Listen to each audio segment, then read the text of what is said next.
हित अहित पशु पक्षी हु जाना। गोस्वामी तुलसीदास इस रामायण की चौपाई के माध्यम से बता रहे हैं, हित अहित पशु पक्षी हु जाना। हमारा हित किस में है और हमारा नुकसान किस में है, ये तो पशु पक्षी जानवर भी जानते हैं। हम तो मानव हैं, हमें मनुष्य का कर्म चोला प्राप्त हुआ है। जिनको कर्म करने का दुर्भाग्य है, कर नहीं सकते, वह भी हानि लाभ को समझते हैं।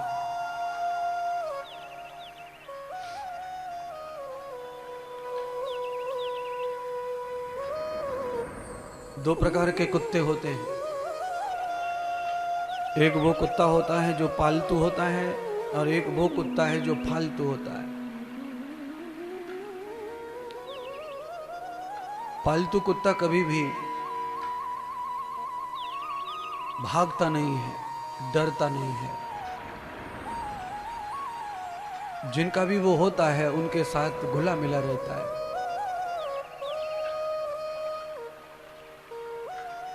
और जो फालतू कुत्ता है वो भागता है, डरता है। पालतू कुत्ते को अगर कुछ भोजन पानी दिया जाए तो वो बैठ के प्रेम से खाता है, और फालतू कुत्ते को दिया जाए तो वो लेके भागता है।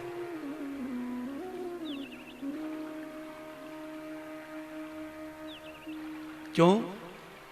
हित अहित पशु पक्षी जाना। फालतू कुत्ते को यह पता है कि अगर मैं इस खाने को लेकर यहीं बैठा तो मुझे डंडा पड़ेगा, पत्थर पड़ेगा, कोई डेला ढीमा मारेगा, तो वो तत्काल भाग जाता है और दो चार घर जाकर दूसरी गली में चिपक कर खाता है।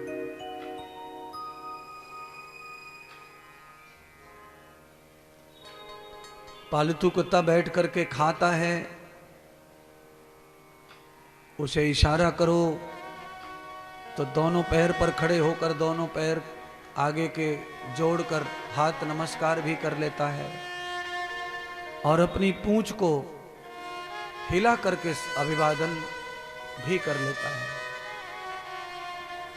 और जो फालतू कुत्ता है वो पूंछ वाला भी है, पर वो पूंछ दबा के भागता है।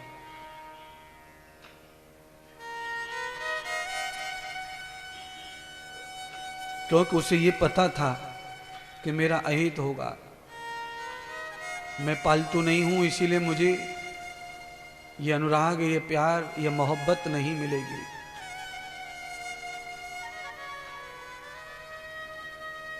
इस कारण ही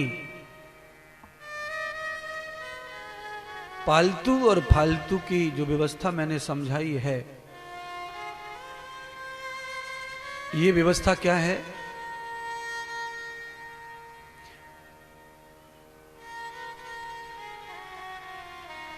बहुत सारे जन जमाने में फालतू हैं, और जो फालतू हैं उनके पास टाइम बहुत है पर एक जगह नहीं बैठ सकते, भटकते रहते हैं। और जो पालतू है, किसी महात्मा के प्यारे हैं, किसी गुरु के, किसी के मंदिर के, मस्जिद के, किसी भगवान को पालते हैं, मानते हैं, उनसे बंधे हैं, वो जन भटकती नहीं है। यहां वहां जहां तहां अलग अलग जगह पर नहीं आते जाते, और उनमें संतोष रहता है, और फालतू व्यक्ति में संतोष नहीं रहता है।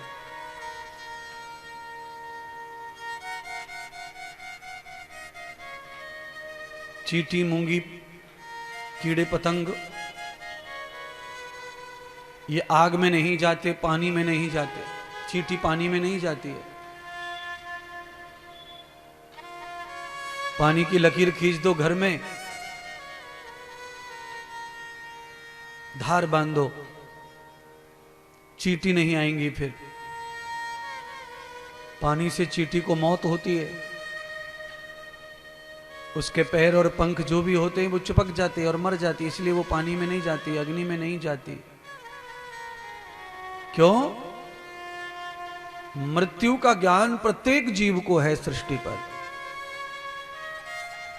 मानव के अलावा जितने भी जीव हैं दुनिया में, मृत्यु का सबको ज्ञान है कि ऐसे मर सकते हैं।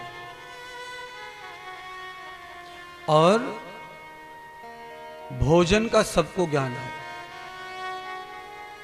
जितने भी मूर्ख जीव तुम्हें लगते हैं, गधा, घोड़ा, सुअर इत्यादि, सबको खाने पीने का ज्ञान होता है। अभयम विहतो न कर्मम, प्रत्येक जीव के अंदर भय पाया गया है, सबके अंदर डर होता है। आभ्यंथन, और जितने जीव हैं उन सब में बच्चा पैदा करने की उत्तेजना होती है। दुनिया के प्रत्येक जीव में है ये। फिर मनुष्य में विशेष क्या है? अगर खाना कमाना है, सोना जगना है, डरना या डराना है, तो फिर मनुष्य में और जानवर पक्षियों में क्या अंतर है? फिर मनुष्य का जन्म क्यों अच्छा है?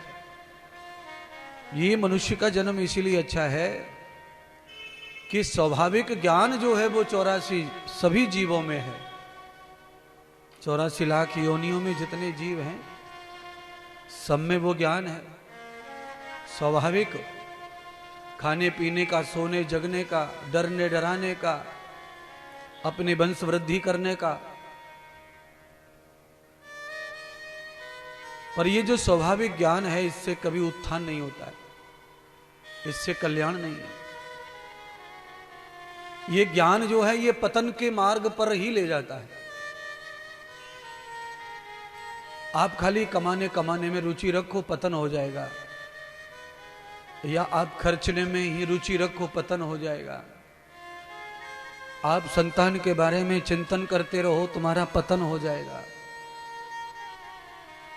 तुम खाली डरते डरते ही रहो, पतन हो जाएगा। दुनिया को डराते रहो, पतन हो जाएगा।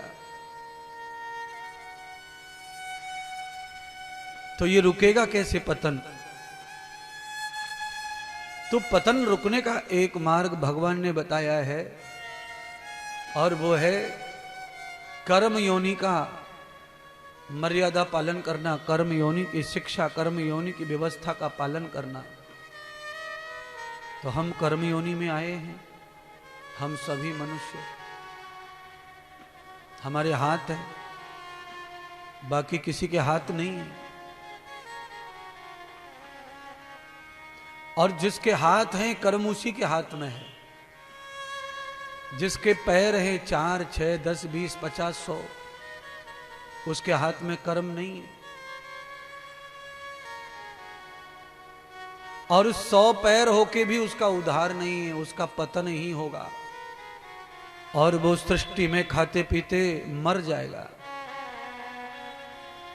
इसीलिए भागवत कथा से लेकर सभी कथाएं, सभी पुराण, सभी दर्शन, वेद, उपनिषद, शास्त्र,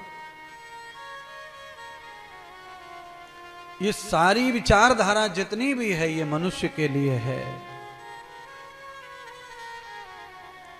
जितनी किताबें रची गई हैं मनुष्य के लिए, जितने सत्संग छोटे बड़े होते मनुष्य के लिए, जितने घाट नदियों पर बने हैं वो सब मनुष्य के नहाने पूजा पाठ के लिए,